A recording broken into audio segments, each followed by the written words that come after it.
Eu sou a Luciana Gil, eu sou sócia da área ambiental e mudanças climáticas do Bichara Advogados. Em conjunto com a minha sócia Patrícia Mendanha, também sócia da área ambiental e mudanças climáticas do escritório. E com a Caroline Miller, da nossa área aqui de comércio internacional e aduaneiro. A gente organizou esse evento, esse encontro hoje, para falar um pouquinho sobre as barreiras europeias que podem afetar e que devem afetar o Brasil em suas exportações. Bom, a pauta não é novidade, né? Que a agenda ambiental e climática tem sido a pauta da vez, não só aqui no Brasil, mas internacionalmente, em especial. A gente tem até aí a próxima COP no Brasil. Então, esse assunto tem sido bastante intensificado, bastante movimentado. E, recentemente, tivemos algumas aprovações da União Europeia e com projetos também em andamento que devem aprovar em breve, bem avançados. Então, teremos novidades em curto espaço de tempo, provavelmente ainda esse ano, muita coisa acontecendo. Bom, o que já aconteceu, o que a gente já tem hoje? A gente tem a aprovação do CBAM, perdão, que é o mecanismo de fronteira do carbono, com uma taxação para alguns produtos em específico para ingresso na Europa, como ferro, aço, cimento, entre outros. Então, já foi aprovado, mas a gente vai falar hoje aqui sobre o mais recente regulamento aprovado, que é o Deforestation Act, que é o regulamento sobre produtos livres de desmatamento, o qual teremos aí algumas commodities afetadas, como carne, cacau, café, papel, óleo de palma, que serão proibidos, vedados de ingresso na União Europeia, se decorrentes de áreas desmatadas ou degradadas, pós dezembro de 2021. É uma novidade que tem uma representatividade muito importante para o comércio, para a indústria, para a economia brasileira como um todo, e por isso a gente achou aqui bastante providencial estimular esse papo, conversar um pouquinho sobre isso e entender qual que vai ser o impacto para o Brasil como um todo. Eu não vou aqui me alongar muito, a ideia era só fazer essa abertura, esse overview, para a gente iniciar os trabalhos. Então, eu passo a palavra para a Patrícia, que vai trazer aqui alguns pontos polêmicos, algumas dúvidas e provocações para os nossos convidados, e na sequência a gente já passa a palavra para todos. Bom, eu encerro por aqui por enquanto, desejo um ótimo evento a todos e desde já agradeço a participação. Até já. Paty, a palavra é sua. Obrigada, Lu. Bom dia a todos, bom dia quem está assistindo aqui conosco, nosso grupo de convidados. Comentei com a Luciana que acho que não tinham convidados mais adequados para falar sobre esse tema. Eu, inclusive, estava ansiosa para escutá-los, para participar aqui com todos.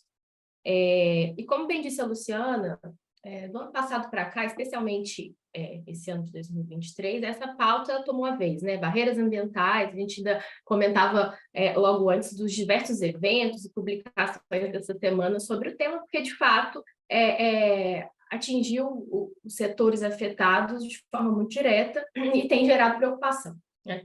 É uma preocupação que vem já, como eu disse, muito de uma pressão internacional para o Brasil, para os produtos brasileiros, para as empresas brasileiras de demonstrar regularidade ambiental, políticas ambientais e climáticas que sejam, de fato, adequadas com os compromissos assumidos pelos países no Acordo de Paris.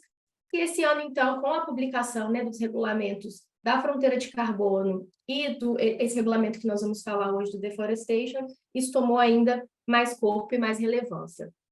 E não quero me alongar muito, como eu disse, eu quero, inclusive, escutar os nossos convidados aqui, e já trazendo uma primeira provocação, especialmente sobre o regulamento do desmatamento, como o Santa bem disse, a regra é restringir o ingresso de produtos na União Europeia que sejam decorrentes de áreas provenientes do desmatamento, né? A ideia disso tudo é evitar o que eles chamam de vazamento de carbono, evitar que a Europa faça medidas restritivas no âmbito, né, da sua aplicabilidade, das suas leis, e que haja esse desvio, esse vazamento dos produtos para outros países, que comecem a entrar na Europa. Então, a ideia é, de alguma maneira, proteger o mercado nacional e, pressionar para que os países também façam, né? Em relação ao deforestation, vou passar logo a palavra para o Bruno na sequência. Desde que o regulamento tem tramitado, nós temos acompanhado os textos, especialmente agora. Qual que é a ideia, né? Eu vedo o ingresso e, para que eu consiga, por consequência, ingressar com esse produto na União Europeia, eu tenho que comprovar que ele não é decorrente de áreas, né, de desmatamento. Então, eu tenho que fazer uma avaliação de risco, se for o caso, eu tenho que demonstrar os procedimentos para atenuar esse risco, e eu tenho que apresentar o diligenciamento, a declaração de diligência, ou os documentos comprobatórios que mostrem a regularidade, entre aspas, dessa mercadoria, né? E essas exigências, elas podem ser simplificadas ou não, e aí vem um grande ponto, que acho que o Bruno vai poder contribuir bastante, Fernando, Ana, está aqui conosco, sobre essas providências, elas vão ser flexibilizadas ou não, a depender da classificação de risco do país ou da região. E aí vem um grande trabalho, eu acho que aqui, para as empresas brasileiras, para os setores, para as entidades de representação e para o próprio país, né, enquanto Estado, e os estados, de fato, para trabalhar nessa classificação de risco, né, como que a gente vai ser classificado para a União Europeia. Então, sem mais delongas, quero passar a palavra para o Bruno Galvão. O Bruno, ele é advogado, ele é do escritório Blaustein, que fica sediado na Alemanha, em Berlim, e ele tem acompanhado diretamente perante o parlamento todo esse movimento das restrições, e inclusive agora com empresas brasileiras, com entidades de representação, para conseguir interpretar essas normas e entender como que os setores vão conseguir se posicionar para, de alguma forma, enfrentar essas barreiras que estão sendo impostas pela União Europeia. Então, Bruno, muito obrigada pela sua participação. Eu passo a palavra para você e já te trazendo essa primeira provocação. O que é isso? O que é o deforestation? Como que a indústria brasileira, né, os setores precisam enxergar isso? Quais são os próximos passos? Obrigada. Olá, bom dia a todo mundo. É um prazer estar aqui com vocês. Patrícia, obrigado. Luciana e todos os meus queridos companheiros aí de mesa virtual. Eu acho que todo mundo já sabe mais ou menos o contexto principal aí do regulamento, né? Como a Luciana já mencionou, é uma barreira para algumas commodities agropecuárias. Eu acho que só faltou aí na tua lista a soja, a borracha e a madeira, mas eu acho que todos os outros você já mencionou. E qual que é a obrigação principal, né? Qual que é a grande regra aí? É impedir a entrada de produto que seja produzido a partir de 31/12 de 2020, ou seja, produzido a partir de 21, em área que for desmatada, e daí legal ou ilegalmente. Tanto faz se foi dentro dos trâmites legais do Código Florestal Brasileiro, isso não vai ser permitido para a entrada na Comissão Europeia, na Europeia. Então, isso é um grande ponto de problema que a gente tem que ter na cabeça, né? Assim, não vai mais existir para a União Europeia a discussão do que é legal ou o que é ilegal. E hoje a gente está falando de zonas de floresta. A gente fica muito focado em Amazônia, né? Mas não é só a Amazônia, é zona de floresta que se enquadre no descritivo lá do regulamento que fala o tamanho da árvore, a copa da árvore e tudo mais. Então, pode ter manchas de floresta para além de regiões amazônicas, que a gente também tem que se preocupar com isso. E a gente fica falando do desmatamento, regulamento do desmatamento, e eu acho que isso acaba trazendo um problema de esquecer o que vem depois da vírgula, que é a necessidade de cumprimento de obrigação, a obrigação de cumprir com a legislação relevante, né? E o que é legislação relevante? É direitos humanos, é direitos trabalhistas, é direito fundiário de comunidades indígenas. Ou seja, o que entrar na Europa a partir de quando começar a entrar em vigor, daqui a 18 meses, vai ter que provar que não foi produzido em área desmatada e que foi produzido conforme direitos humanos, direitos trabalhistas e tudo mais. Então, esse adendo aí da obrigação, é imprescindível de ter também no radar. A gente tem que lembrar que não é só desmatamento. E talvez esse seja um dos gargalos aí para a gente enfrentar para frente, né? Como provar o cumprimento com direitos humanos. E só um adendo, direitos humanos aqui não é legislação brasileira sobre direitos humanos, é tratados internacionais de direitos humanos. E daí pouco importa, inclusive, se o Brasil seja até signatário. Provavelmente o Brasil seja signatário de todos eles. Mas não interessa, porque sendo ou não, o tratado é usado como régua, né? E não como você é signatário e obrigado diretamente por essa internalização do tratado no Brasil e tudo mais. O rol de direitos que está sendo aí trazido para a discussão está ali na lista dos tratados internacionais, né? E quem é responsável, quem tem a obrigação direta disso daí, de fazer essa due diligence, né, para definir se de fato esse produto que está batendo lá no porto está conforme o regulamento, é realmente o importador europeu. Mas a gente sabe que isso daí vai ser um efeito cascata para a cadeia inteira, né? As empresas brasileiras fornecedoras vão ser impactadas por isso e vão ser pressionadas pelos importadores europeus para terem esse sistema internalizado. Então, assim, a negociação comercial entre fornecedor e importador vai ter um papel importante aí.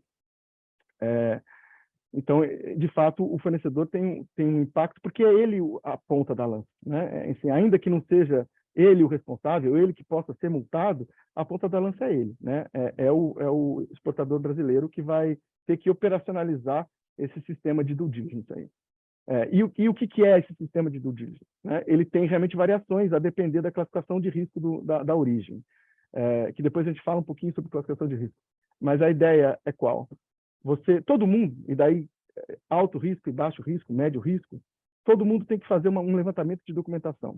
Vai ter que levantar a documentação que seja hábil para comprovar e que seja verificável de fontes confiáveis de que não teve desmatamento e que foi cumprida a legislação relevante, de novo, direitos humanos, trabalhistas, etc. Feito esse levantamento de documentação, se você tiver de baixo risco, o importador vai assinar a declaração de due diligence dizendo conforme está ok, essa documentação apresentada é suficiente para me dar esse conforto. Se você tiver de alto risco, tem aí duas outras etapas no sistema de due diligence, que é fazer uma análise de risco dessa documentação e do país de origem.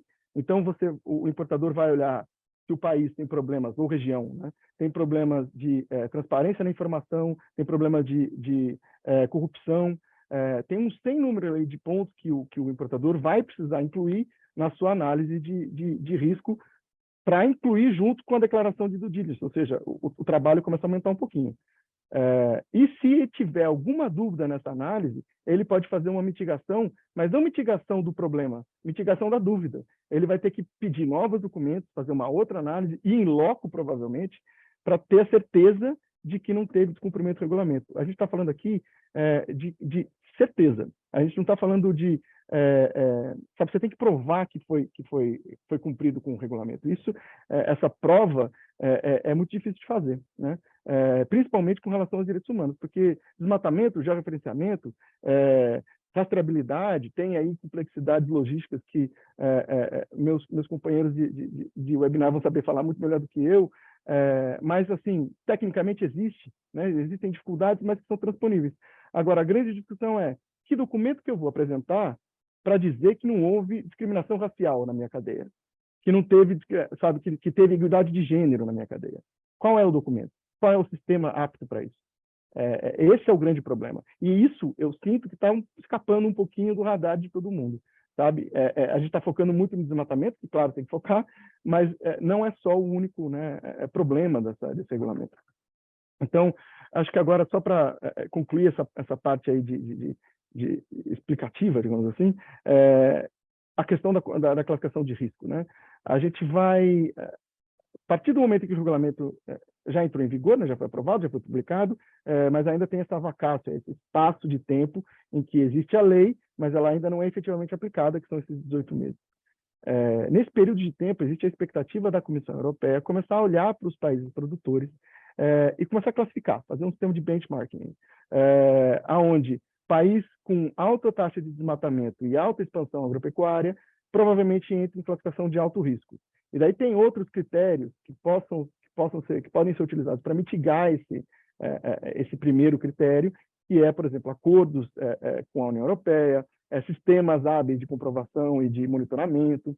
Quer dizer, existe espaço, ainda em lugares de alta expansão agropecuária e de aumento do desmatamento, existe ainda um espaço, ainda que pequeno, para discutir que aquele mesmo espaço que cai aí na primeira peneira seja resolvido pela essa segunda peneira, que é essas mitigações aí. Só que essa conversa toda vai ter que acontecer com a Comissão Europeia, porque a Comissão Europeia é quem vai classificar isso daí.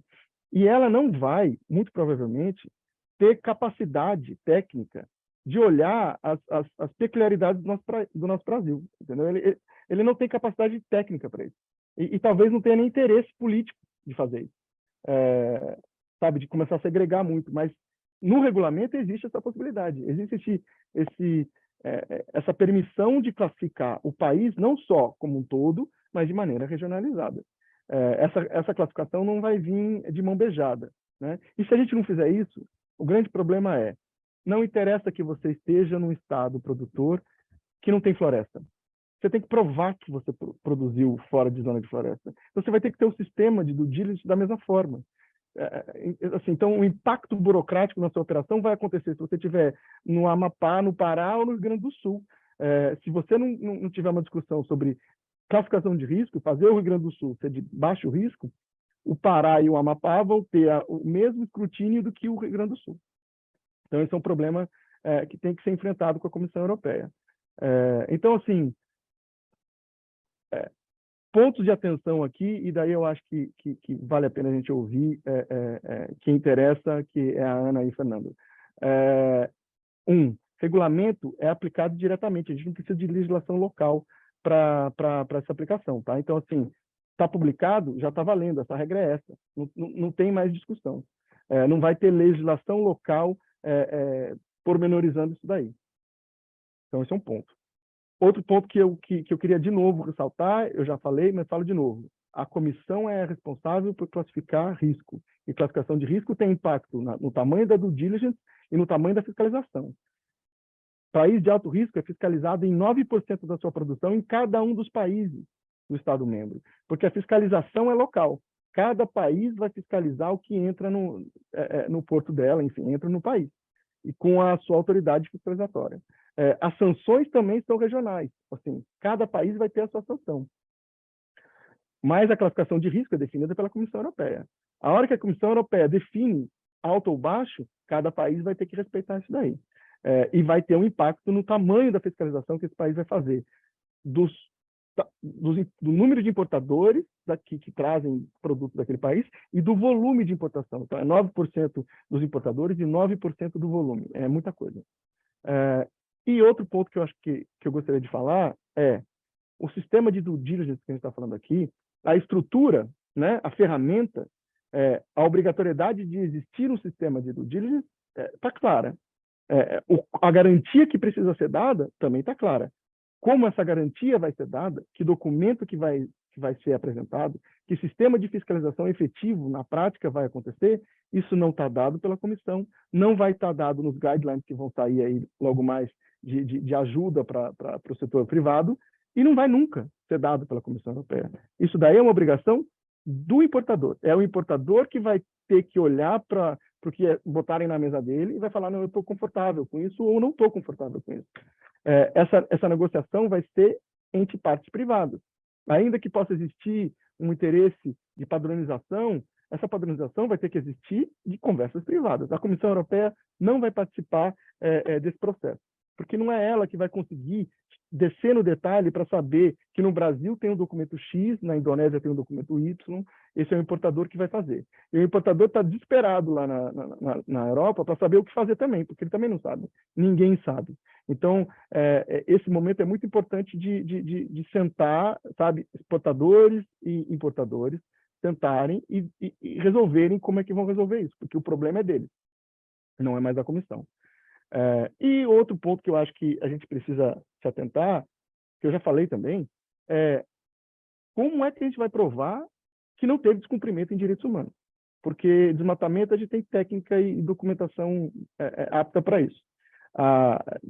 Descumprimento, assim, ou o cumprimento de direitos humanos, nessa magnitude, que a gente não está falando só de lista de trabalho escravo aqui, a gente está falando de muito mais. Trabalho infantil, principalmente na pecuária, né? O pecuarista que leva a criança, o filho dele para o campo, isso daí é trabalho infantil? Não é? Quer dizer, vira uma loucura para você conseguir definir até onde você vai, como é que você prova que não houve problema, porque se tiver dúvida, não entra. Essa dúvida do descumprimento faz com que o produto não entre. E essa análise vai ser feita produto a produto. Cada lote, cada produto que bater no porto lá, vai ter essa análise. Não é uma análise anual de sistema e tudo mais. Então, eu acho que são esses os pontos principais que eu gostaria só de lançar aqui. Fico à disposição depois para a gente conversar em algum detalhe, alguma dúvida que tiver do regulamento, mas acho que vale a pena agora a gente ouvir quem entende mais da parte prática do assunto, que é a Ana e o Fernando. Prazer. Bruno, obrigada. Ficam muitas dúvidas, né? Eu aqui já tomei nota de várias, mas talvez nem você consiga, e você que está tão envolvido nesse tema, nem você consiga trazer esses esclarecimentos, né? Clarear, até porque você trouxe muitas dúvidas também. E eu acho que, pelo que a gente tem visto, vai ter que ter um trabalho bastante intenso do país, né, como um todo, dos governos, e como que vai ser essa articulação, considerando a diversidade que a gente tem aqui no Brasil. Eu acho que essa é a nossa maior dificuldade, né? Como regionalizar isso, como levar um risco particularizado, como fazer a Comissão Europeia entender o nosso sistema, que é tão complexo, tão diverso, tão específico, né? E aí eu acho que é dentro desse mote aí que eu vou trazer o Fernando para nos ajudar, e como que a indústria, né, ele como representante da indústria aí, está pensando em fazer um movimento aí até institucional para conseguir desvendar ou, de alguma forma, espremer esse assunto para que a gente possa ter um pouquinho mais de tranquilidade, né? Até aproveitando para explicar quem é Fernando Sampaio, a gente estava brincando antes de iniciar o webinar aqui, que ele está na moda, porque está todo mundo querendo falar com ele, entender um pouco da visão da ABIEC. O Fernando, ele é diretor de sustentabilidade da ABIEC, que é a Associação Brasileira das Indústrias Exportadoras de Carne, que é uma indústria que vai ser aí diretamente afetada. Fernando, ajuda a gente a entender um pouquinho como que vocês estão encarando essa chegada dessa bomba aí da União Europeia. A gente já sabia que isso estava caminhando, e foi rápido, a aprovação aconteceu assim, até que rápido, perto do que a gente está acostumado a ver, e agora nesse governo especial, né, que é um governo que está com essa pauta ambiental tão forte, tão preservacionista, a gente está aqui curioso para te ouvir, e a gente depois tem um monte de pergunta. Obrigada, passo a palavra para você, Fernando e Bruno, muito obrigada, a gente volta, tá? Fica aí que daqui a pouco a gente vai voltar para você. Oi, Luciana, obrigado. Bom, vamos lá. A gente está na moda porque, né, a gente sabe que quando fala de desmatamento, né, a pecuária é uma das cadeias mais expostas e, assim, o que acontece, né? Todo mundo que olha... se a gente olhasse a pecuária no Brasil hoje, na verdade, ela está encolhendo de tamanho, né? A pecuária está produzindo cada vez mais usando uma área menor, né? Porque está ficando mais eficiente, você tem mais tecnologia sendo incorporada na produção. Só que, ao mesmo tempo, a gente tem uma realidade, principalmente na fronteira agrícola, né, que o desmatamento continua acontecendo e a primeira coisa que as pessoas veem depois do desmatamento é pasto e boi, né? Isso tem razões complexas, né? É muito mais um problema de ordenamento da paisagem territorial nessas regiões, uma incapacidade do governo, né, de fazer esse ordenamento territorial, de saber quem está lá ocupando o quê, né? Que terra que é pública, o que é privado, enfim. E o boi é, né, um efeito colateral desse processo desordenado de ocupação. Então, está todo mundo se perguntando, né, como fazer essa rastreabilidade, como que isso, de uma forma geral, pode funcionar no Brasil, e tem a demanda específica da União Europeia.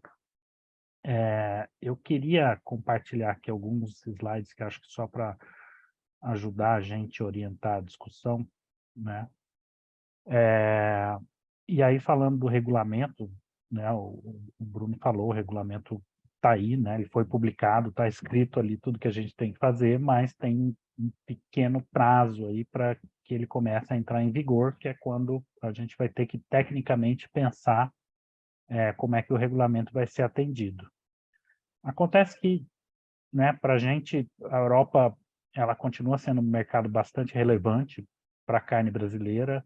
Ela já foi o maior importador do Brasil, o volume que a gente manda para lá diminuiu muito, né? A China hoje é o grande destino das nossas exportações, mas a Europa continua sendo relevante porque o que eu mando para a Europa, que são cortes caros de carne, filé mignon, alcatra, contrafilé, né? O preço que a gente consegue lá, a gente não consegue em outros mercados, né? Então, para a gente continua sendo importante manter o mercado da União Europeia. A gente tem todo o interesse em atender isso, né? Mas o que a Europa vem fazendo com o Brasil, especialmente nesse mercado de carne, é que a gente foi, ao longo do tempo, sofrendo uma série de restrições que sempre vieram com aspecto sanitário. Então, assim, o Brasil tem uma grande produção pecuária no território todo, né? A gente tem boi praticamente em todos os municípios do Brasil. Mas o que eu posso mandar para a Europa passa por uma série de peneiras, né? Então, não são todos os estados que podem exportar, são alguns, né? O que está no segundo mapinha ali em verde. Praticamente todo o norte e nordeste, nenhum estado pode exportar para a União Europeia. Eu só posso exportar animais que estejam há pelo menos 90 dias nessa área habilitada, que estejam em fazendas que foram aprovadas para exportação, que estejam 40 dias nessas últimas fazendas, que sejam abatidos em plantas que também têm que ser aprovadas pela União Europeia. E assim, a gente está colocando uma peneira a mais, que é a gente só vai poder exportar o que não tiver desmatamento, além desses outros critérios que o Bruno mencionou, e ainda chega lá e tem que passar por barreiras tarifárias de cotas para entrar. Então, assim, isso foi sendo imposto ao longo do tempo por razões sanitárias. É a primeira vez que a gente tem uma demanda que não é sanitária, né, que é essa ambiental do desmatamento. Mas o fato é que toda vez que eles impõem alguma restrição dessas, tem um impacto, né, de redução de volume, de oferta. Então, a gente viu isso no passado, né? A Europa deixou de ser um grande cliente, o volume que a gente mandava para lá reduziu muito. Isso provoca problemas para eles também, né? A carne acaba ficando mais cara, o consumo cai, né? Eles tiveram problemas em 2013 até de achar matéria-prima para a indústria. Então, esse é um dos primeiros impactos que a gente enxerga. Pode sim ter um impacto no volume oferecido lá, né? Eu acho que os europeus sabem disso, eles estão dispostos a pagar esse preço, né? Mas, enfim, como eu falei, isso vem se somando a uma série de barreiras que foram construídas ao longo do tempo, né? O segundo risco que a gente enxerga na legislação é como o Bruno explicou, né, que a responsabilidade é jogada para o importador lá na União Europeia, ou seja, é ele que tem que atestar que o que ele está comprando não veio de desmatamento e tal, e você vai ter zonas de alto risco e zonas de baixo risco. A gente enxerga um risco muito grande desse importador simplesmente dizer, olha, não quero, né, nada que venha de zonas de risco porque eu não quero problema para o meu lado. Então, possivelmente esse cara vai passar um risco ali no meio do Brasil, falar, ó, daqui para cima eu não quero nada, né? Ou talvez até tirar o Brasil inteiro do mapa, né, do mercado, como algumas empresas têm feito. Então, existe esse risco de exclusão, né, porque o importador quer fugir do risco enfim, a gente enxerga isso, né? A legislação ela não foi desenhada para resolver o problema de desmatamento, ela foi desenhada para o europeu poder dizer, olha, o que eu estou comprando não vem do desmatamento, né? E aí tem essa possibilidade, né, de você estar querendo fugir do risco. E outra coisa é que, na nossa cadeia, né, muitos desses fornecedores indiretos dos frigoríficos, hoje, quem produz esse bezerro, né, que está lá na ponta, na origem da cadeia, são pequenos produtores. E, às vezes, muitos desses pequenos produtores estão em regiões de fronteira, né, porque essa atividade de cria acabou migrando para regiões onde a terra é mais barata, e você tem uma coincidência disso também com o desmatamento, mas quando você impõe uma medida como essa, na verdade, você está excluindo muita gente, né, de uma cadeia normal de comercialização. Então, é sempre uma política excludente, né?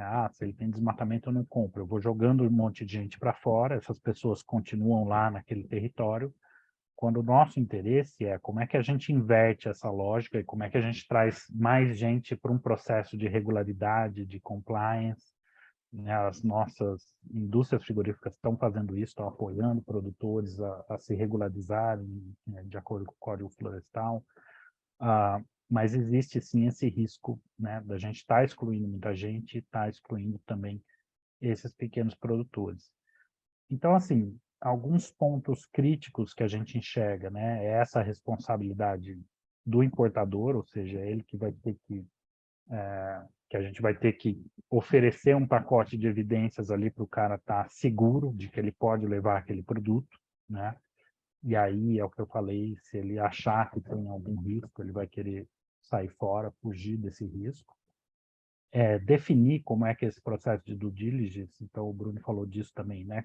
Qual que é o documento, o que que eu vou entregar para ele, né? Para comprovar que eu cumpri o que está ali no regulamento. Então, isso é o que a gente quer desenhar aqui, né? Mostrar como isso vai ser feito. Essa questão da análise de risco, o Brasil é um país muito grande, a maior parte da nossa produção está em áreas que a gente considera que são de baixo risco, né? Então, a gente precisa demonstrar isso. Esse conceito do desmatamento também, que não é só a Amazônia, né? Pode ser qualquer pedaço de floresta, qualquer lugar. Então, hoje, as nossas indústrias elas já monitoram o desmatamento na Amazônia, principalmente. A gente vai ter que fazer isso no resto do Brasil todo. Ele não faz diferença do que é desmatamento legal ou ilegal, né? O Código Florestal ele permite desmatamentos, né, em propriedades privadas até um certo limite, mas a régua ali da legislação é desmatamento zero depois de 2020. Também essa questão, né, de como comprovar essas legislações relevantes de direitos humanos trabalhistas, a gente vai ter que pensar em como atender isso. E, assim, a legislação também prevê, né, que ela vai evoluir, ela vai ter revisões, e essas revisões podem incluir outros tipos de vegetação, pode incluir, por exemplo, a questão de insumo. Se o boi está no confinamento e ele comeu milho, né, esse milho também não pode vir do desmatamento, então isso pode ser incluído no futuro. Mas a gente já tem também bons pontos de partida para atender o que está sendo solicitado, né? A nossa produção para a Europa, por conta das restrições sanitárias todas, hoje ela já é segregada, ela já é rastreada, então a gente sabe exatamente quais são as fazendas aprovadas, esses bois estão identificados individualmente, o desafio que a gente tem é de fazer isso chegar até a origem, né? Ou seja, até o boi ele pode passar por 2, 3, 4 fazendas ao longo da vida, a gente vai ter que conseguir rastrear isso na cadeia inteira, né? A nossa indústria já sabe fazer monitoramento do desmatamento, né? A gente está fazendo isso desde 2009. Então, a gente tem esse know-how de como pegar imagens de satélite, cruzar com o perímetro da propriedade, a gente sabe fazer isso, né? Então, o que a gente precisa é juntar a informação de trânsito do animal, por onde ele passou, com essa checagem que vai ser feita de cada propriedade onde o boi passou, se estava tudo dentro daqueles critérios. né? E hoje a maior parte da produção, como eu falei, ela já está fora, né, do que é essa zona de risco, que é essa fronteira do desmatamento na Amazônia, principalmente. Então, a gente entende que sim, é possível atender tecnicamente, né? Tem coisas ainda a ser desenvolvidas, pode ter um impacto ali de volume no início, que vai se ajustar com o tempo, mas a gente tem convicção que dá para atender. E assim, comparando um pouco com outras cadeias, com soja, né, com café, qual que é a diferença? É que na produção agrícola, né, da commodities agrícolas, ela não sai de uma fazenda para outra, né? O boi é a única commodity que anda, né? Como eu falei, que passa em 2, 3, 4 fazendas. Por isso que o nosso desafio é um pouco maior, né? Eu acho que no café, na soja, é muito mais uma questão logística de segregação, porque esse produto ele se mistura em caminhões, armazéns, navio, né? E aí o desafio é muito mais logístico do que esse da rastreabilidade desde a origem, né? Que é o que a gente está quebrando a cabeça aqui de como fazer. Então, assim, estratégias nossas para atender, primeiro, esse apoio jurídico, a gente está trabalhando com a Blomstein, com o Bruno, para olhar o regulamento, ver quais são os pontos críticos, onde é que a gente consegue atuar ali para diminuir, né, o impacto. Construir esse procedimento comum entre os exportadores de como a gente vai atender. Então, eu acho que isso é um passo muito importante, né? Porque, como o Bruno falou, é de privado para privado. Então, a gente vai falar para o importador, olha, a gente vai te atender desse jeito, esses são os documentos que a gente vai te entregar para você estar seguro, né? E acompanhar também o posicionamento do governo. A gente viu aí o Lula respondendo a Ursula von der Leyen, e assim, a gente tem também esse trabalho, né, de estar atuando junto com o governo para, enfim, responder aí os desafios da regulamentação. Mas eu acho que de tudo isso, um resumo, né, é que tem um impacto, isso provavelmente vai resultar num custo mais alto para a Europa, eles sabem disso, a gente consegue atender tecnicamente, dá para fazer, né? E estamos definindo essas estratégias aí para tentar reduzir esse impacto. Mas é isso, Luciana, obrigado.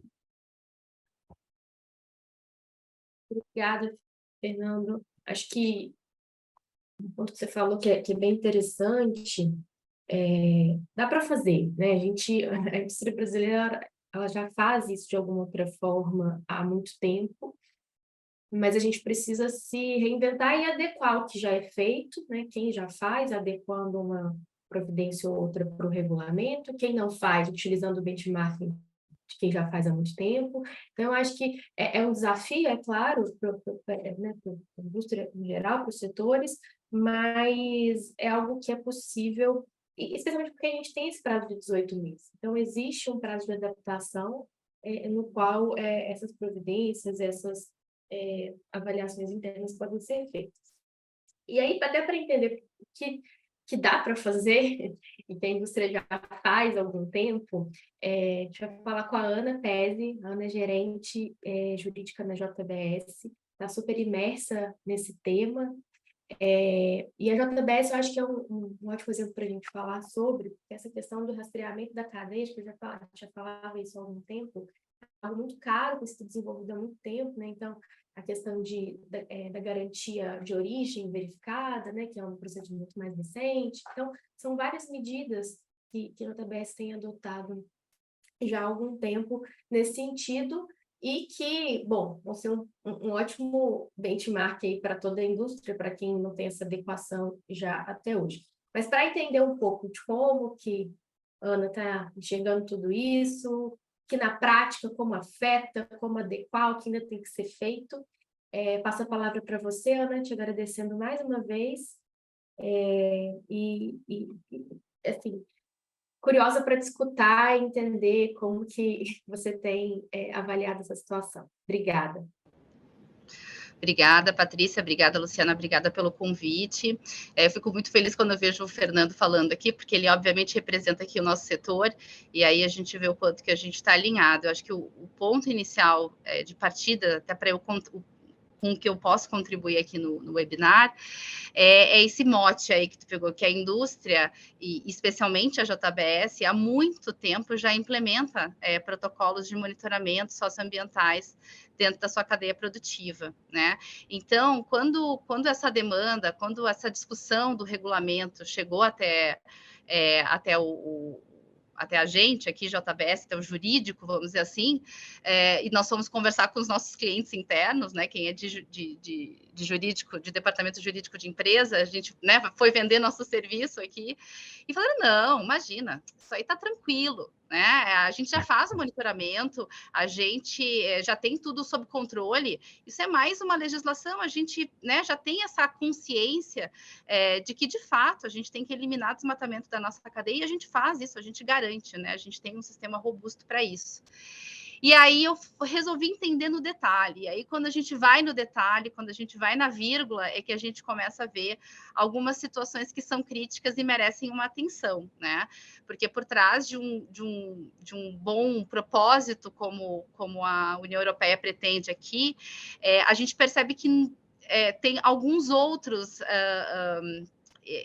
alguns outros motivos, né? Alguns outros motivadores, porque, na verdade, o que se percebe a partir do regulamento é que, mais do que proteger ou resguardar aí eventual desmatamento, o que se quer é excluir, né, commodities da mesa do consumidor europeu. Né? Então, o que se percebe dessa regulamentação é que ela é uma regulamentação excludente. Né? E se a gente for olhar para o nosso mercado, e aí vou falar da cadeia produtiva da carne, a gente já está trabalhando nisso há tanto tempo, a gente já tem, como tu mesma disse, Patrícia, a gente já tem tanto know-how, a gente já superou essa fase. Né? Quem está comprometido, quem de fato quer fazer acontecer, dar transparência para o processo, está fazendo isso há muito tempo. E já não quer mais só excluir. Né? Então, se a gente for olhar aqui nos nossos processos, a gente avalia 80 mil fazendas dia com relação aos critérios socioambientais. E a gente bloqueia, obviamente, aquelas que não atendem aos critérios que foram estabelecidos, não só nos termos de compromisso que nós temos com o Ministério Público Federal, mas também dentro da nossa política de compra responsável. A gente, obviamente, não só bloqueia, mas o que a gente percebeu é que, se a gente quer, de fato, fazer com que a reputação do nosso país seja alterada lá fora, é que a gente tem que incluir, a gente tem que agregar. Né? E aí a gente tem até que celebrar aí, essa semana a empresa recebeu um prêmio, um reconhecimento da revista Exame com relação a um projeto que nós chamamos de Escritórios Verdes, que são escritórios que ficam em nossas unidades, mas que atendem indistintamente não só os produtores da nossa cadeia produtiva, mas qualquer uma que tenha alguma questão a ser regularizada. Então, a empresa se coloca à disposição desses produtores para dar toda a assistência técnica e jurídica necessária para regularizar a situação dele, para incluí-lo de novo no processo. Então, quando a gente olha essa regulamentação, que simplesmente quer se isentar, né, com uma capa, com, né, um viés aí de proteção de desmatamento, mudanças climáticas, a gente percebe que eles querem excluir. E eu acho que isso foi a nossa primeira dor, né, quando a gente olhou enquanto empresa, porque a gente faz muito e a gente percebe que ali tem um entendimento, e isso a gente já está superado, não podemos mais mudar, que é a questão do desmatamento zero. Né? Então, aqui a empresa ela adota todos os critérios com relação a desmatamento ilegal zero. Né? Então, existe toda uma questão de soberania nacional, de legislação local, de respeito ao Código Florestal e dos percentuais que ainda são passíveis aí de supressão de vegetação de forma legal, né? Que, nesse sentido, a Europa ela não está considerando. Né? Então, eu acho que essa foi a nossa primeira dor, de olhar e falar, calma aí, vamos ver o que a gente pode fazer com relação a isso. E aí a gente teve todo um movimento aí com relação ao governo, né? Porque eu acho que a gente vem trabalhando com apoio não só de governo, né? Mas também por meio de associações setoriais, porque existe toda uma representatividade que é de nível nacional, aí, que tem que ser feita junto à União Europeia, e para trabalhar essas questões, né, de soberania. E aí, um outro ponto que a gente começou a identificar aqui, que está muito relacionado com a questão comercial. Como o próprio Fernando disse, a responsabilidade dentro do regulamento, até porque, apesar de ela ser extraterritorial, existe aí um óbice com relação à aplicação de eventual sanção, ela trouxe a responsabilidade totalmente para os importadores, né? Então, se a gente, num primeiro olhar, a gente faria, ok, eu vou apresentar a minha documentação, o meu conjunto de evidências para ele, e eu estou isenta de eventual responsabilidade. E o que a gente começou a perceber é que a movimentação das associações de importadores, dos nossos importadores em si, é que a preocupação está com eles, porque eles que vão arcar com eventual responsabilidade e eventual sanção.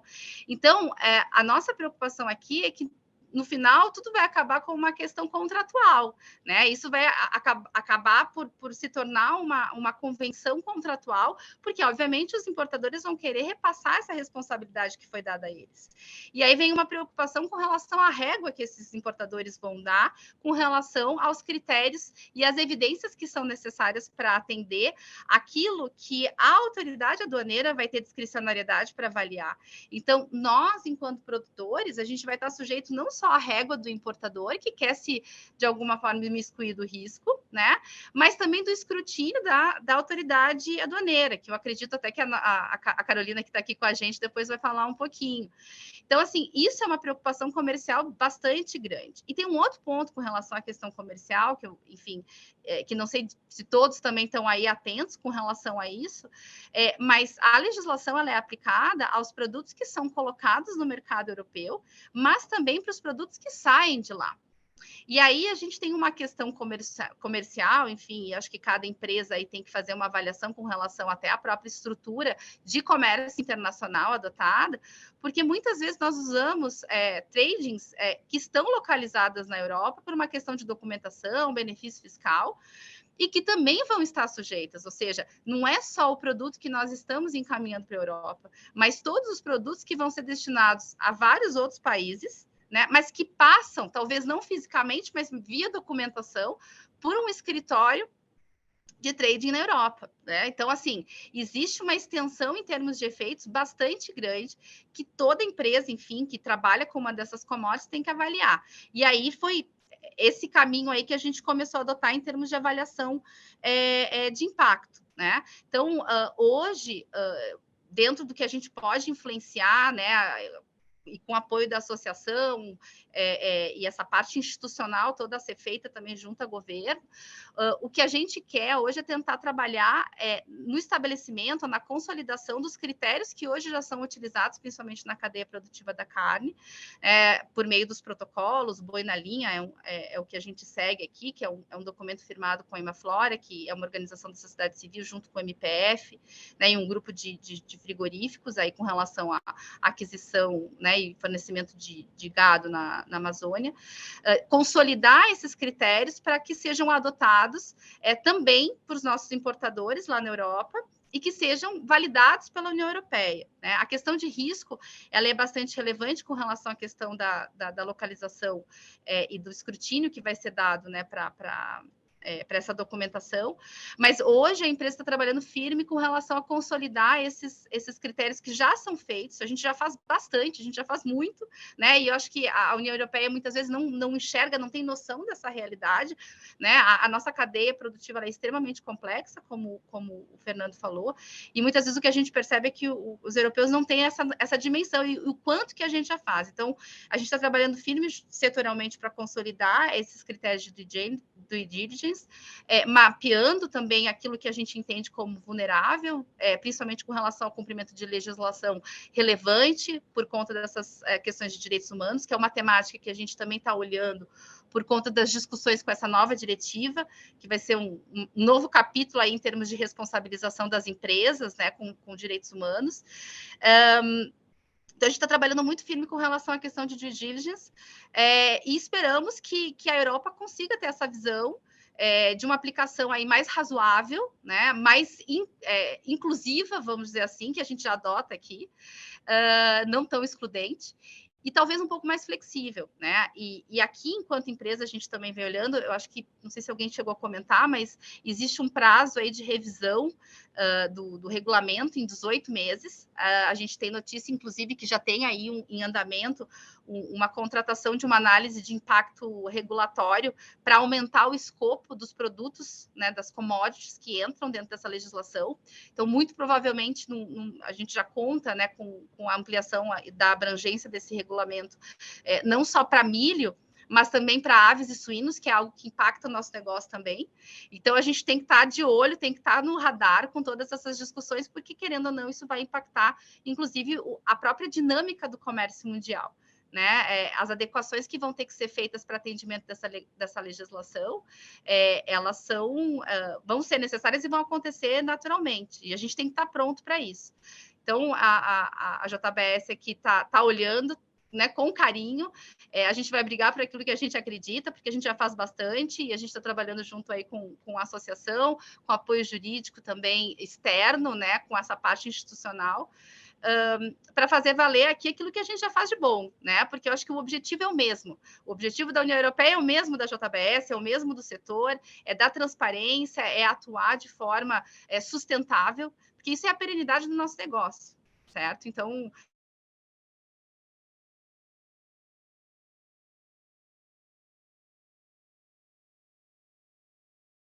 que pena. Mas eu acho que a Ana estava concluindo aqui e ela caiu, ficou muda, Ana. Não sei se ela vai conseguir voltar. De qualquer maneira, eu acho que ela já estava caminhando para o fim. Acho que ela não vai conseguir voltar. Desculpa. Voltou, Voltei. Ana, vai lá. Eu achei que foi com todo mundo, não foi só comigo, mil perdões. Ainda bem que eu estava finalizando. Obrigada, Luciana. Obrigada a você, Ana. Assim, que bom que foi no final, porque a sua fala, assim, ela é muito inspiradora, eu diria. Eu acho que é interessante, né? Você foi falando e eu fui tendo alguns insights aqui, porque no final do dia, o objetivo é mundial, né? O objetivo, a finalidade é a preservação, são as futuras gerações, mas as disposições tão agressivas como essa acabam sendo uma medida perversa, porque é o que você falou, vira uma política de exclusão ao invés de virar uma política inclusiva. E a ideia, numa medida tão exagerada, né? Então, de repente não seja exagerada a palavra, mas talvez ainda pouco detalhada de como que isso vai ser viabilizado aqui dentro do país, considerando tudo isso que vocês já colocaram, pode trazer um impacto que, ao invés de capacitar, incluir, melhorar, ao contrário, seja uma política de exclusão. E isso vai atingir quem no final do dia? Os pequenos, né? A ponta ali mais fragilizada, mais vulnerável. Então, eu acho que é uma mensagem muito importante e que a União Europeia tem que entender essa particularidade, o quanto isso pode impactar negativamente do ponto de vista social, principalmente, né? Porque a gente está falando aí de pessoas trabalhadoras, de áreas muito simples, muito humildes, e que isso, ainda mais na cadeia de vocês, né, que envolve aí todo tipo de porte dentro dessa cadeia tão vasta. Então, realmente é uma política que ela tem que ser revista para que ela não passe a ser uma política exclusiva, né, e sim inclusive. Eu achei demais. E quando você traz os números, dá um pouco mais de concretude no quanto que isso já é visto, né, cuidado, e já está em avanço. 80 mil fazendas por dia é um número muito impactante, muito importante, e isso precisa ser mostrado. E aí a gente precisa também trabalhar muito bem na comunicação. Eu sempre falo que o Brasil comunica muito mal, né? A gente comunica muito mal, e a gente tem tanta a norma, que é um dos países que mais tem norma ambiental no mundo. Não estou nem falando da questão social, não, estou falando ambiental propriamente. Então, para a gente operar aqui, o Brasil não é para amadores. Então, a gente precisa, fora todas as pressões dos stakeholders, como você falou, Ministério Público e assim por diante. Então, tem todo um movimento tão intenso de regularidade, de conformidade, que não pode ser ignorado numa indústria, principalmente como as da commodities, que a gente está aí sofrendo esses impactos todos. E um outro ponto que eu trouxe aqui, eu acho que interessante, até a gente fez esse webinar pensando na indústria da carne, né, com vocês aqui, mas isso pode ajudar muitas outras indústrias, né, para o benchmarking de quanto que vocês já avançaram, porque isso já é uma dor do setor, já é uma dor sentida, não é de agora, já tem um tempo, a rastreabilidade, ela é muito complexa. Então, o quanto que vocês estão avançados e podem servir aí como um role model para outros setores de uma forma geral. E aí, só para eu concluir aqui, e você trouxe também um pouquinho, que é a questão comercial, que aí é o gancho que eu vou pegar para já passar a palavra para a Carol, que vai falar um pouquinho do quanto que a gente tem aqui dentro de um apelo ambiental, climático e social, o impacto comercial disso tudo, o como que isso está sendo visto do ponto de vista de impacto comercial, OMC, Mercosul, como que isso vai ser tratado pela fiscalização aduaneira. O assunto acaba sendo pouco ambiental, eu brinquei com a Patrícia aqui que a gente é mais espectadora aqui nesse momento do que propriamente de conteúdo, né? Então, vou passar aqui a palavra para a Carol e aí a gente depois volta para os nossos demais convidados para as considerações finais. Obrigada, Ana, muito obrigada, parabéns, foi excelente. Carol, a palavra é sua. Obrigada, Luciana.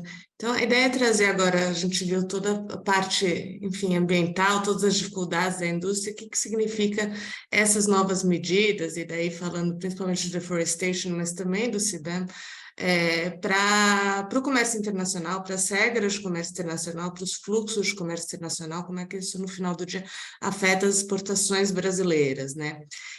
Quando a gente fala, então, na estrutura de comércio internacional, essas barreiras que a gente está discutindo aqui, elas são tratadas como barreiras técnicas, entra num grupo aí de barreiras sanitárias, fitossanitárias, barreiras técnicas ao comércio, em oposição às barreiras tarifárias, que são um imposto de importação, basicamente. Então, a gente tem o imposto de importação, e uma segunda dificuldade, quer dizer, uma segunda restrição ao comércio, são todas essas outras barreiras, muitas vezes legislativas, às vezes com alguma taxação junto, que é o caso do CBAM, mas de outra natureza, não necessariamente tributária.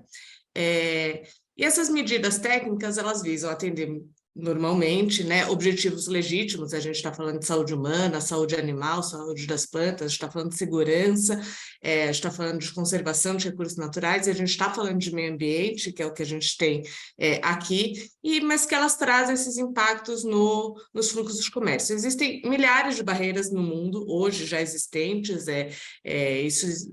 A barreira técnica surge, por exemplo, quando você limita a importação de um veículo que atenda a determinadas emissões de poluentes, uma segurança de um brinquedo que não pode ter peças pequenas, ou uma tinta tóxica, eletrônicos que tem que ter aí uma atualização do Inmetro para não dar choque, para estar aplicados as medidas à rede elétrica do país, por exemplo, questões de rotulagem de alimentos entra nisso, então, o que precisa estar lá rotulado, como é que isso precisa ser identificado, enfim, riscos para o consumidor.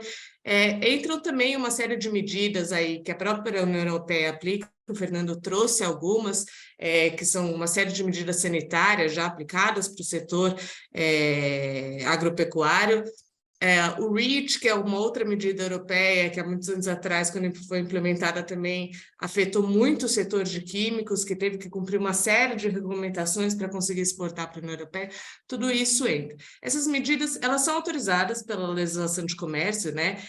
Se reconhece, a OMC reconhece o direito dos membros de aplicar essas barreiras para proteger esses bens, né, a segurança, o meio ambiente, o que quer que seja, no nível que cada membro considerar apropriado, e isso é importante porque se reconhece que o membro pode levar a barra, ele pode falar que eu quero no meu território um risco zero, ao contrário de que outros países permitem, mas existem algumas condições para essas barreiras serem aplicadas, e eu acho que é aqui que a gente começa a destrinchar esses dois regulamentos e ver as sensibilidades que eles têm. Então, o objetivo é legítimo, não se discute isso, mas será que ele atende no detalhe essas condições? A primeira dela é que as medidas não podem ser mais restritivas do que o necessário para realizar o objetivo legítimo. Então, a gente não pode falar em proibição de exportação de determinado produto, se eu, por exemplo, posso falar que, então eu aplico determinada medida de segurança, que eu também chego a essa limitação de risco, sem eu ter que proibir a exportação de um produto.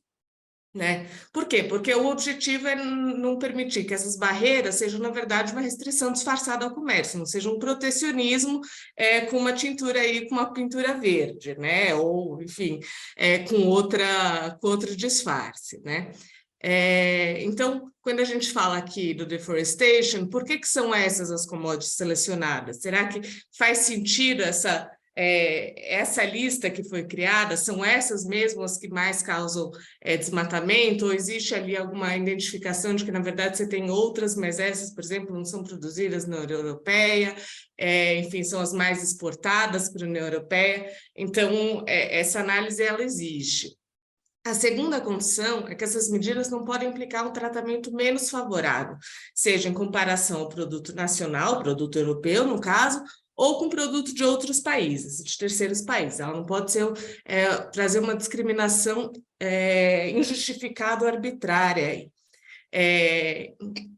Nisso a gente vai entrar uma discussão que a gente sempre trata, compara produto com produto, né? São produtos similares, e hoje todo o desenvolvimento que se teve se permite incluir o processo produtivo nesse produto, ainda que o produto final não traga, né? A gente está falando de composição, que é o caso do deforestation, então o produto não traz a marca registrada do desmatamento, é o processo produtivo, mas o produto final ele vai ser igual.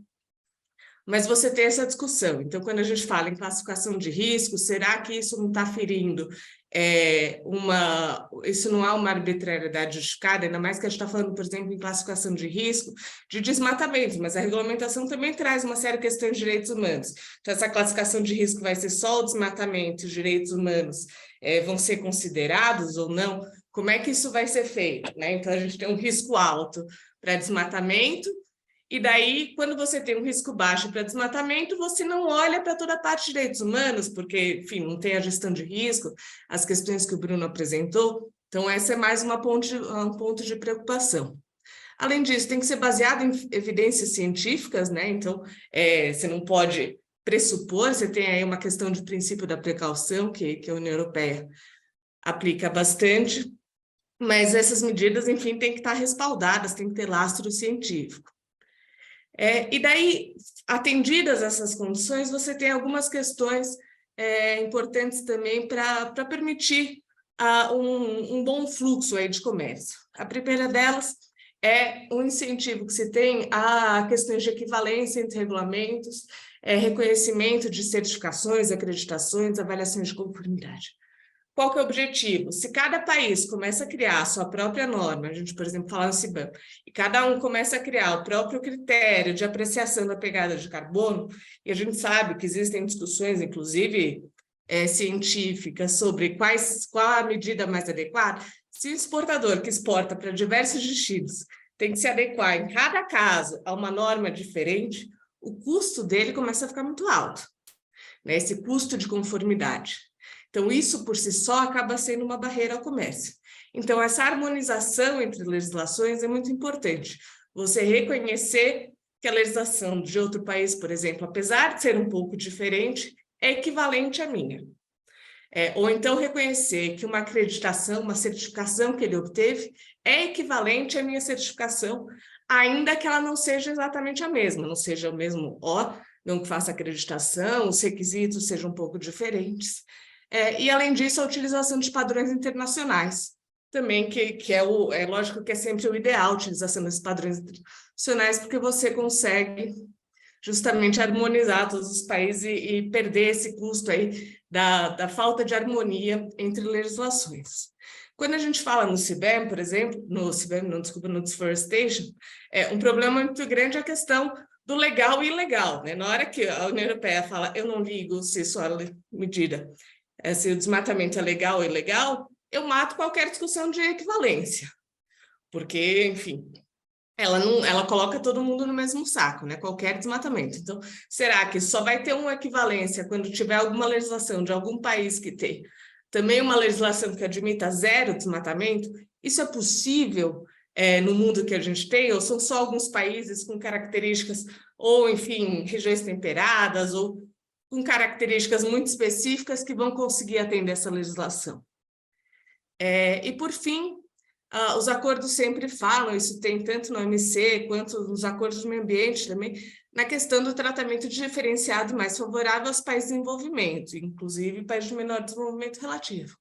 Isso é importante porque porque esses países se conhecem, que eles precisam de ajuda, eles estão em outro nível, quer dizer, eles precisam de assistência técnica, uma série de questões, e você colocar uma barreira muito alta para eles, às vezes, na verdade, tem o efeito contrário, você mais prejudica os esforços que estão sendo feitos, porque ele sai totalmente no mercado, em vez de você conseguir que ele cresça aos poucos as proteções ao meio ambiente, o que quer que seja.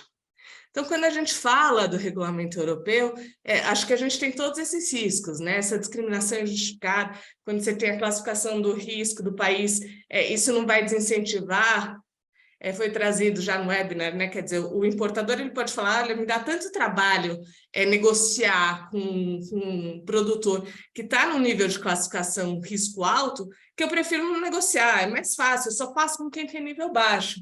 Então, você cria com tudo isso um desvio de comércio, né? Os fluxos comerciais, você vai ter uma tendência agora de uma série de produtores saírem no mercado europeu, direcionarem sua produção para outros mercados, e no europeu vai ficar só aqueles que têm conformidade, essa distribuição aí artificial, e não necessariamente você contribuiu com a redução do desmatamento nisso, que houve foi um desvio de comércio no final do dia. É lógico, aqueles que conseguem entrar em conformidade, isso é importante ter em mente, vão ter uma vantagem competitiva, eles vão conseguir agregar valor ao produto, a tendência é o produto ficar mais caro, em parte pelos custos de acreditação, mas também porque vai ter uma redução da concorrência no mercado europeu na hora que você tirou alguns produtores que não conseguem se adequar, mas nos outros a tendência é você ter esse desvio de mercado. E daí você tem um segundo efeito disso, que é um efeito dominó. Na hora que se você desvia para outros países, esses países também vão começar a aplicar as mesmas legislações. A gente já sabe que tem em discussão Reino Unido sobre implementação de medidas ambientais, Estados Unidos. Esses países vão cada vez mais rápido se acelerar para evitar que o mercado deles seja churrado por esses produtos, ainda mais se afetar produtores nacionais. Então, a tendência é você ter esse efeito dominó. Então, a gente enxerga que essas barreiras ambientais, elas vão se proliferar, vão abranger cada vez mais produtos, elas vão abranger cada vez mais destinos, para justamente cada país conter os efeitos e, de certa maneira, também proteger seus produtores. A gente sabe que não deveria entrar na conta, mas entra. Então, para resumir, eu acho que é um pouco isso. A gente tem esse efeito, a medida para os exportadores brasileiros não é uma responsabilidade, é uma medida comercial. A tendência é que comece a se alterar contratos.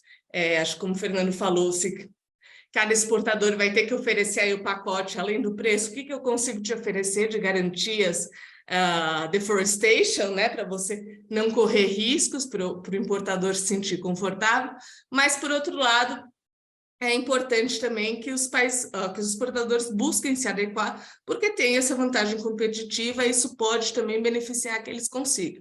Em paralelo ao trabalho junto ao governo setorial, que acho que a gente vê que está sendo muito bem feito aqui nesse setor de cá, de acompanhar, de identificar todas essas barreiras, identificar quando elas são legais, trazer ao governo brasileiro, e o governo tem mecanismos aí de identificação dessas barreiras. Eu acho que essa é muito conhecida, mas existem barreiras menores que muitas vezes o próprio setor não consegue identificar tão bem e não consegue levar isso para o governo, para que ele comece tratativas comerciais com os países, negociações para combater essas barreiras, para levar isso e a gente conseguir trabalhar dos dois lados. Por um lado, é importante trabalhar tanto como vai ser aceita as restrições, as certificações, o que a gente consegue oferecer de garantia de cumprimento de legislação, e, por outro lado, trabalhar junto com o governo para conter um pouco. A gente sabe que não vai se derrubar essa medida, ainda mais que a gente tem uma MC enfraquecida,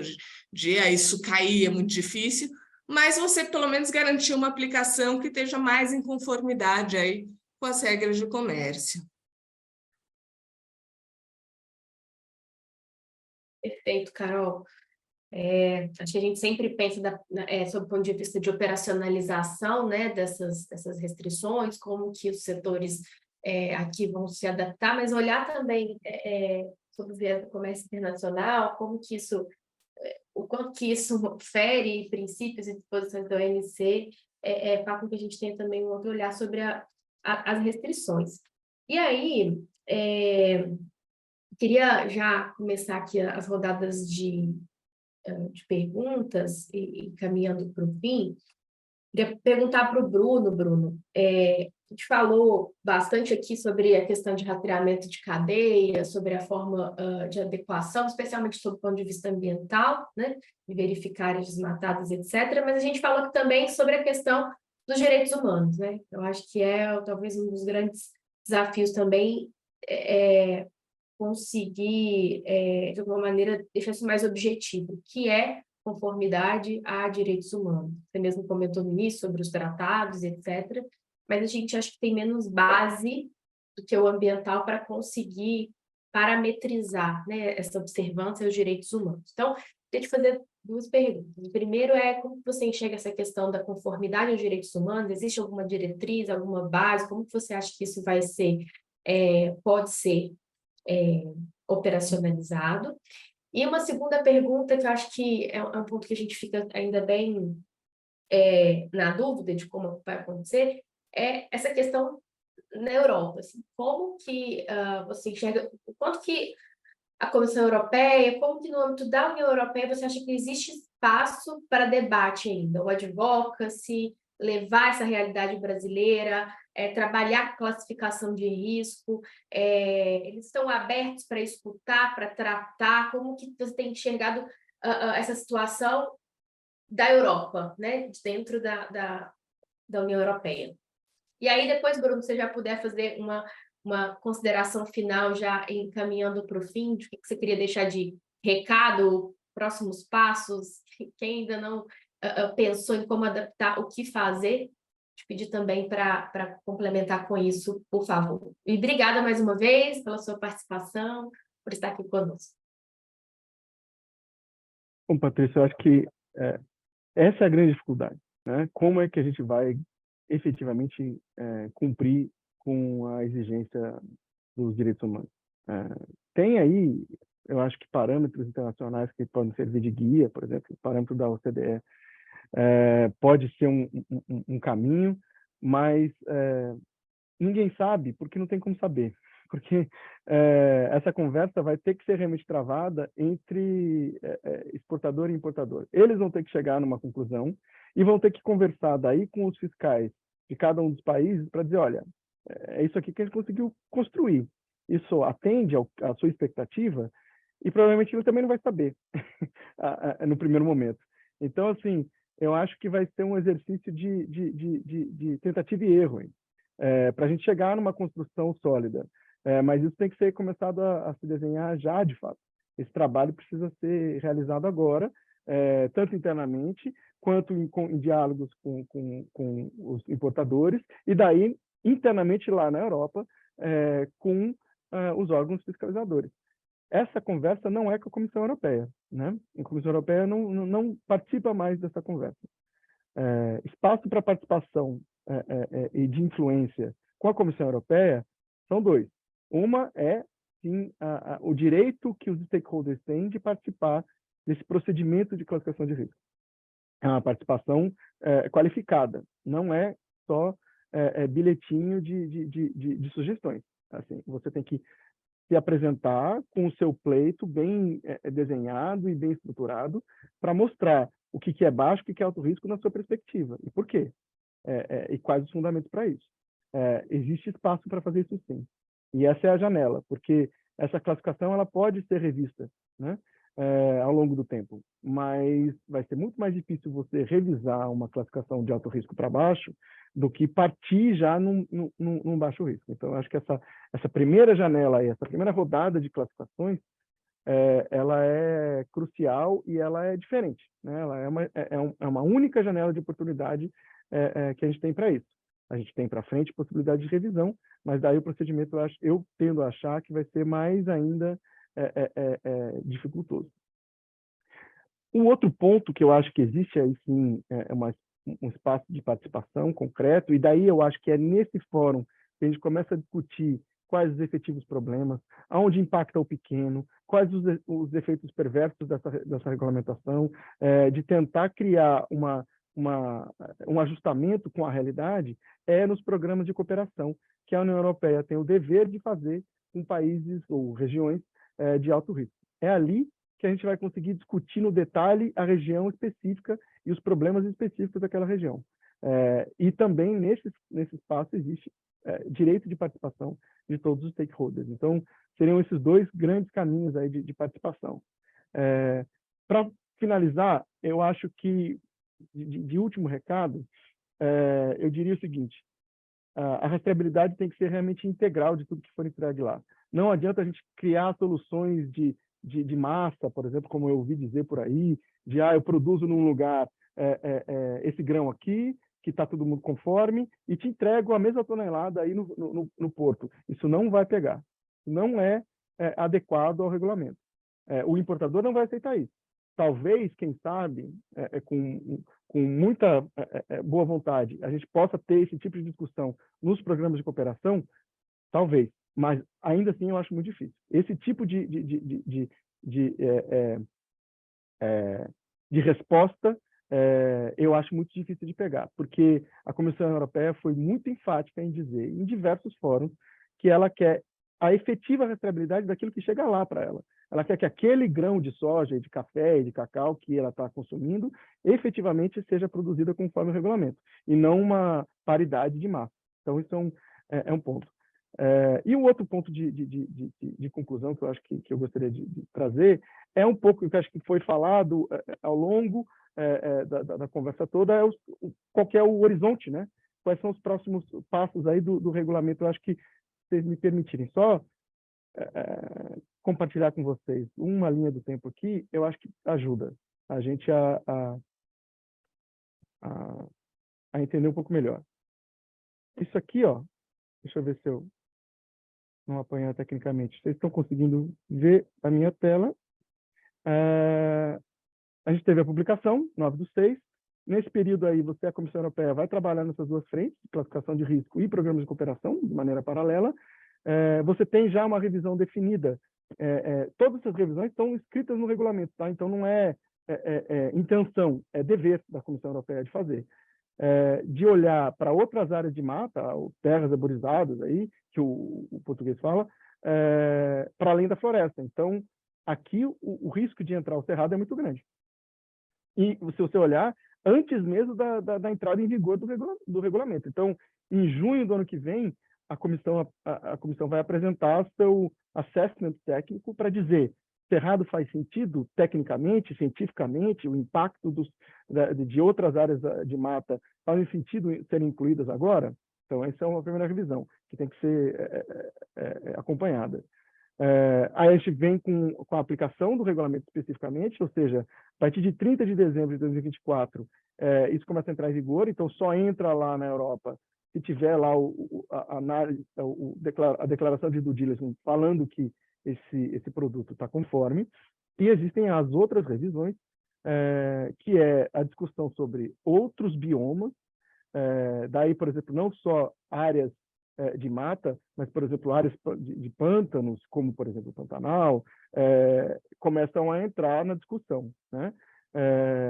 Outras commodities, e aqui eu mencionei essas commodities aqui, porque elas foram, inclusive, incluídas pelo parlamento na discussão quando tiveram. Tá? O parlamento já tentou incluir isso aqui antes de ser publicado. O parlamento queria que essa fosse a regra originária, inclusive com o cerrado. Tá? Então, essas revisões todas não entraram porque foi um acordo político entre parlamento e conselho. Tá? O conselho é o poder executivo aí do poder da União Europeia. Eles fizeram um arranjo político de dizer: vamos entregar isso para a comissão, que vai trazer para a gente uma análise técnica, e daí a gente, se tiver respaldo técnico, a gente inclui. Então, assim, a chance de ser incluído, de fazer o trabalho reverso, eles já concluíram pela inclusão, agora eles só estão tentando achar uma forma de justificar isso tecnicamente. A comissão vai apresentar essa justificativa e vai ser incluído o cerrado, provavelmente Pantanal mais para frente, provavelmente outras proteínas animais como aves, suínos, o milho, e também regras específicas para o mercado financeiro. Tudo isso tentou ser incluído desde já, mas esse acordo político barrou e criou essas revisões aí ao longo do tempo. Mas a expectativa é que isso muito provavelmente vai acontecer. Tá? Então, minha nota final aqui é: a conversa ainda não acabou. Ainda porque precisou ser adequada, e eu acho que a cadeia da carne está muito à frente, mas a gente tem outros commodities aí que vão ter que trabalhar intensamente para resolver, e ainda que se adeque, a gente tem que saber que esse escopo ele está sendo ampliado, e a intenção dele é de constantemente ser ampliada por uma justificativa técnica de impacto de desmatamento com o produto e o quanto a Europa consome daquele produto. Então, assim, essas revisões, elas são contínuas. Então, é importante também continuar dialogando com a Comissão Europeia e participando, porque senão começa a vir cada vez mais bolas quadradas aí no nosso campo, que a gente vai ter que aparar essa depois, e é sempre muito mais difícil, né? Perfeito, Bruno. Obrigada. Agora eu fiquei ainda mais surpresa porque a situação ainda pode se agravar, né? E eu acho que é exatamente isso que você falou. Agora é a janela que se tem para estabelecer o parâmetro, obviamente, o mais favorável, que seria o baixo risco, né? Para quando essa situação ganhar nova perspectiva, um novo corpo, a gente já partir do baixo, né? Porque depois realmente para reduzir vai ser mais complicado. Então, até dentro desse contexto, vou passar para o Fernando e perguntar para ele, pedir para ele, além das considerações finais, tentar explorar um pouco isso do ponto de vista do setor, como que vocês têm, Fernando, trabalhado isso na ideia de alguma articulação, como o Bruno comentou, entre importador e exportador, e como que os associados, né, aqui a gente tem a JBS, mas como os demais associados de uma forma geral, estão caminhando nesse processo para que a gente possa ter um pouquinho dessa perspectiva mais setorial, vis-à-vis as novas crescentes em potencial que o Bruno colocou aqui. Bruno, agradeço demais sua participação, é sempre muito bom te ouvir e aprender, né, com você e ter essa referência de como que isso está caminhando na Europa. Muita coisa ainda vai acontecer pelo que você está falando aí, é o começo desse chacoalhão mundial, que vai afetar o mundo todo, obviamente. Então, muito obrigada e parabéns pelo seu protagonismo nesse assunto. E estamos juntos aí para as próximas. Já fecho aqui meu agradecimento a você em especial. E falamos, de repente a gente depois marca uma nova para saber as atualizações, mas muito obrigada. Fernando, se você puder, por favor, passa a palavra e agradeço desde já também, foi um prazer. Depois a Patrícia vai entrar para encaminhar e a gente faz as considerações finais com os demais. Obrigado, Luciano. Bom, assim, em relação ao regulamento, né, não tem muito o que a gente fazer. Ele foi publicado, está aí, né, vai entrar em vigor. O que está acontecendo dos dois lados, né? Do lado de lá, o importador está indo atrás da associação dele lá, perguntando, e aí, o que a gente vai fazer, né? E aqui também, a gente está juntando os frigoríficos exatamente para isso. Como é que a gente vai atender? Porque se a gente ficar esperando, né, esse importador lá, ele não sabe direito como é que vai controlar o desmatamento na cadeia da pecuária no Brasil, né? Ele vai jogar isso para o exportador aqui, né? Se vira aí, dá um jeito de atender a legislação, me provar que você está atendendo. Então, é muito melhor que a gente organize o processo aqui entre as empresas, né, de uma maneira padronizada. E aí o que a gente quer fazer? Pegar esse regulamento, né, item por item, ver o que a gente já está fazendo dali, né, e criar um procedimento, né, uma forma de poder dizer para esse importador lá, olha, cada item aqui está sendo atendido dessa forma e essas são as garantias ou as evidências que a gente vai te dar. Se a gente deixa isso solto, cada importador que é mais preocupado vai começar a te exigir um monte de coisa desnecessária, né? Você vai ter cada um pedindo ali um tipo de documento e tal, por isso é melhor que a gente se organize aqui para atender e assim, de uma forma padronizada, né? Então, o que a gente está tentando fazer é colocar todas as empresas na mesma página, para a gente organizar esse processo, e aí a ABIEC já está em contato com as associações de importadores lá para fazer essa ponte. E assim, isso não muda, né? Independente da classificação de risco, o procedimento do diligence é igual em qualquer lugar. O que vai mudar é essa frequência da fiscalização, né? Então, independente de como caminha a história da classificação de risco, e aí sim, a gente tem interesse em demonstrar que a maior parte da nossa produção está fora de zonas de alto risco, a gente precisa, né, organizar o processo da due diligence. Então, enfim, tudo isso caminha no paralelo, né? Então, enquanto a gente vai definindo aqui o processo técnico, essas garantias, a gente também vai tentar influenciar a questão da classificação de risco. E aí você tem, né, essa discussão maior de que será que essa legislação vai ter o efeito pretendido, né? Porque toda a desculpa da União Europeia para colocar isso é proteção ao meio ambiente, mas o que a gente está vendo é que possivelmente, né, você vai ter o consumidor europeu pagando mais caro lá pelo que ele está comendo, e aí o legislador europeu, né, vai ter que explicar para esse consumidor que ele está pagando mais caro e não necessariamente vai ver um efeito nesse desmatamento global. Porque, como eu falei, a legislação não foi desenhada para resolver o problema do desmatamento, ela foi desenhada para o cara que está lá na Europa dizer, eu não estou comprando produto do desmatamento. Então, né,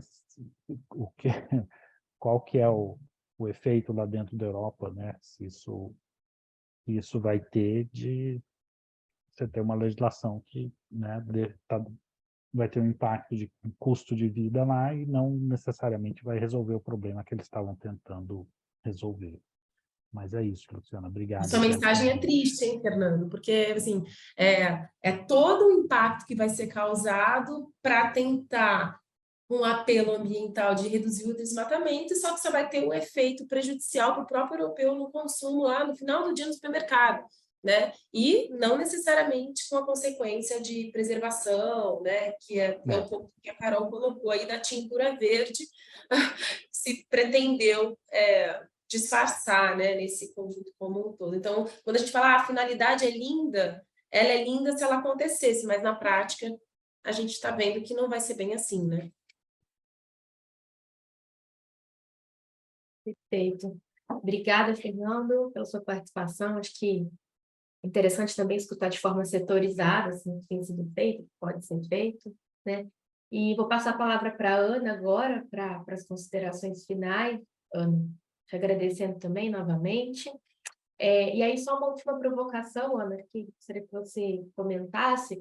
A indústria do agro, da pecuária, em geral, ela é muito heterogênea, né? A gente tem situações muito diferentes, assim, do ponto de vista de produtores, de exportadores. E eu acho que o recado aqui é que a gente tem duas frentes de imediato para trabalhar. Trabalhar nos procedimentos internos, para quem já tem uma JBS há muito tempo, é a parte mais fácil, né? Porque é só conseguir realmente identificar o que já faz, tem que fazer algum incremento ou não.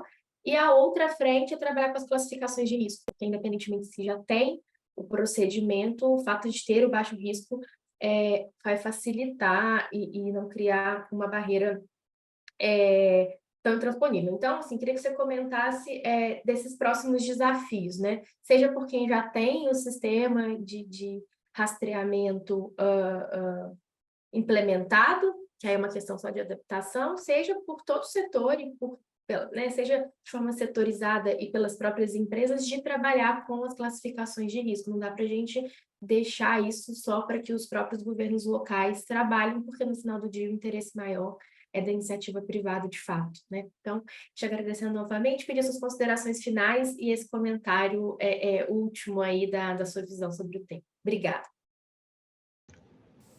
Obrigada, quem agradece aqui sou eu. Sempre é um prazer e é uma oportunidade também de aprender e de troca, né? O que eu sempre falo é o seguinte: quem é que quer fazer errado? Quem é que quer trabalhar com um produto oriundo de desmatamento? Ninguém quer, né?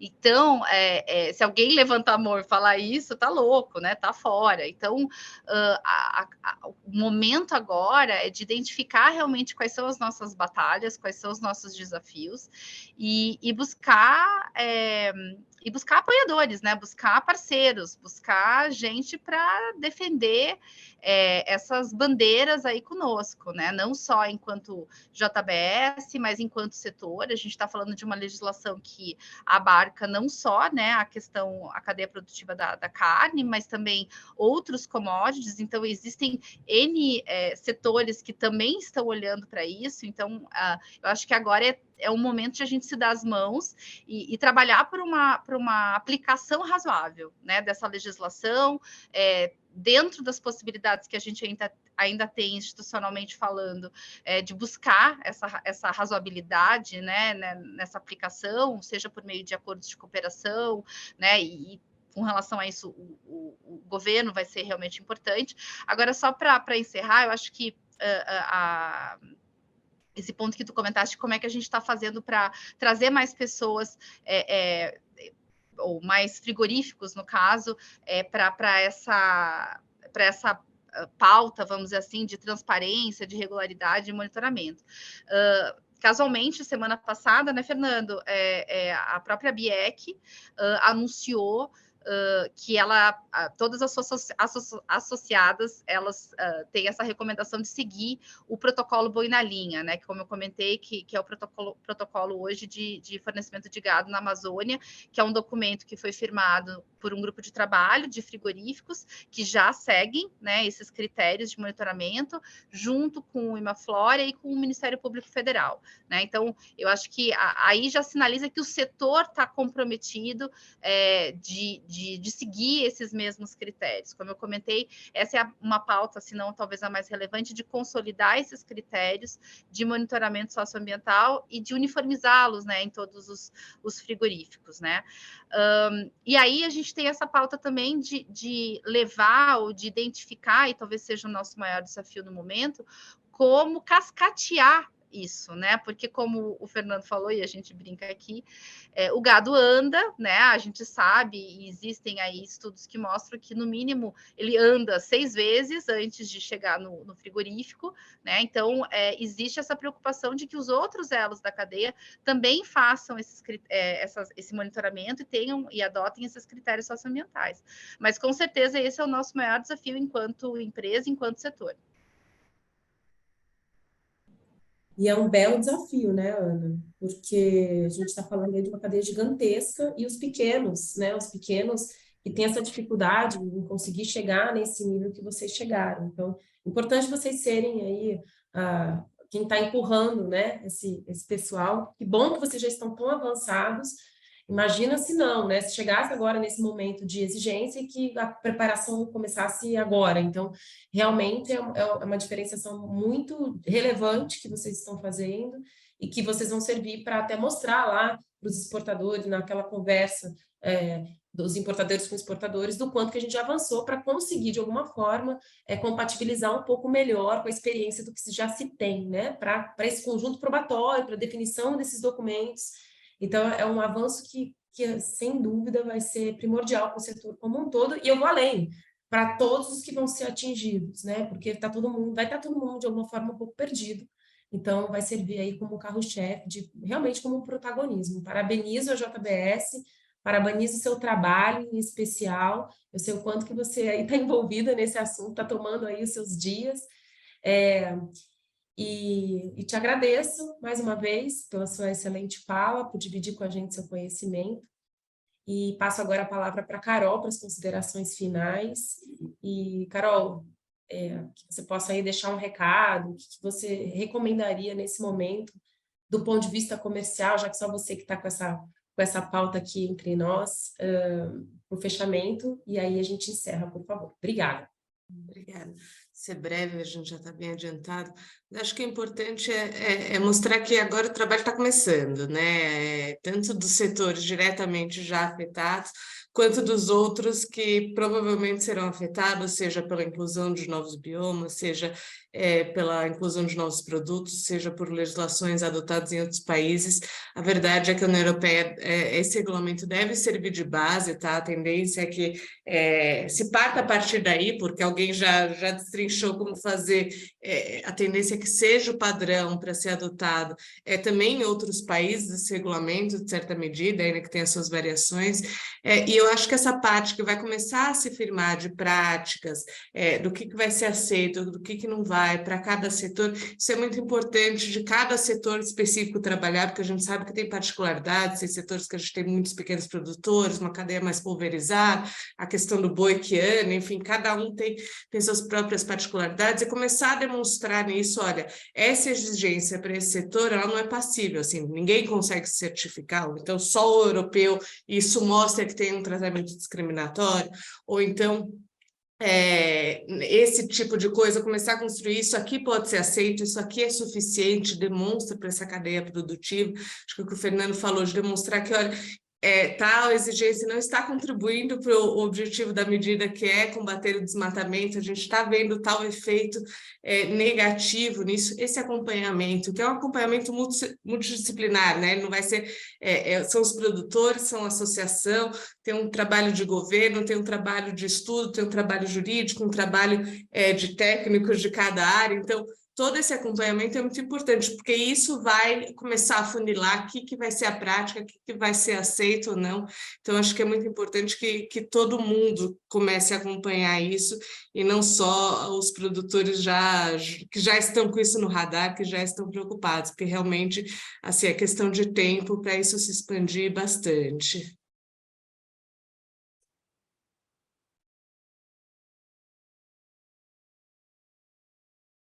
Paty, você quer passar ou eu fecho aqui?